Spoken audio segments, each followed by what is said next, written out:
I found myself trying to watch the show like 5 separate times, and each time I only ever get through the first episode.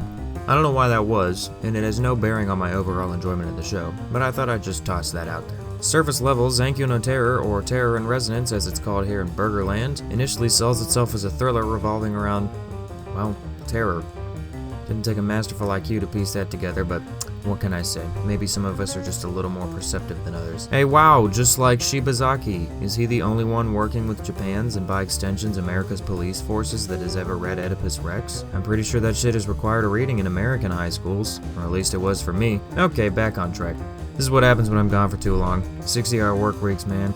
Welcome back to the program, guys and dolls. Today we're going to be taking a look at Terror in Resonance. I'm sleep-deprived and delirious, so here we go. From a genre standpoint, it isn't every day you get a philosophical thriller about teenage lab rat terrorists, especially with the sort of production value that this thing is packing. I mean, just sit back and look at it.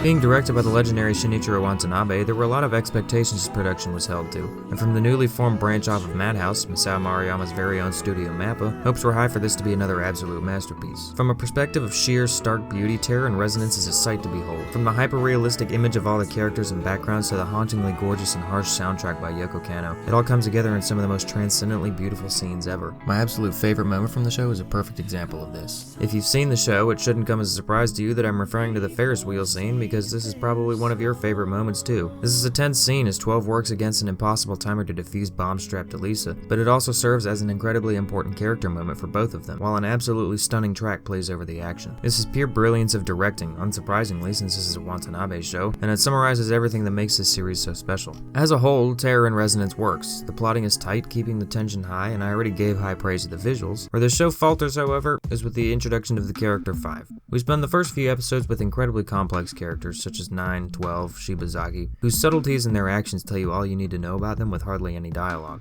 And then 5 just comes in and sort of trashes the whole thing. First off, her hair is stupid.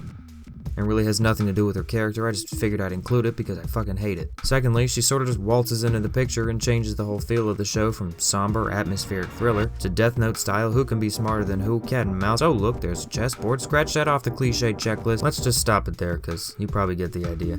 She's not great, and just when you think you might finally get some answers out of her character, she just goes and fucking blows herself up. Her obsession with 9 is what fuels her little quest, but it holds little weight when her character isn't really handled all that well. And I understand that the plot wouldn't have moved forward in the way that it did without her involvement, which in turn resulted in one of the most spectacular scenes in the whole show, but come on. Make her a little more in-depth. She doesn't even feel like she's from the same series most of the time. Some of the writing is also a little on the nose, especially towards the finale. I already mentioned my little gripe with Shibazaki being the only one who had seemingly ever read Oedipus Rex, and even though there was really only one way the show could have ended, I still feel that it was a little bit ham-fisted. Also, an atom bomb detonating over Tokyo in the finale. Nobody got radiation poisoning and died. No. Everybody got radiation poisoning and died. The entire population. Roll credits. The end. Ultimately, Terror in Resonance is a damn good show. If this is a produce section at your local supermarket, I feel like the box of vegetables as a whole is capable of overshadowing one spoiled head of cauliflower. I mean, look at her hair. It's like double the size of her fucking face. What designer thought that was a good idea? But hey, I won't let it ruin the extremely high points this show hits in its best moments. Do I recommend that you watch Terror in Resonance?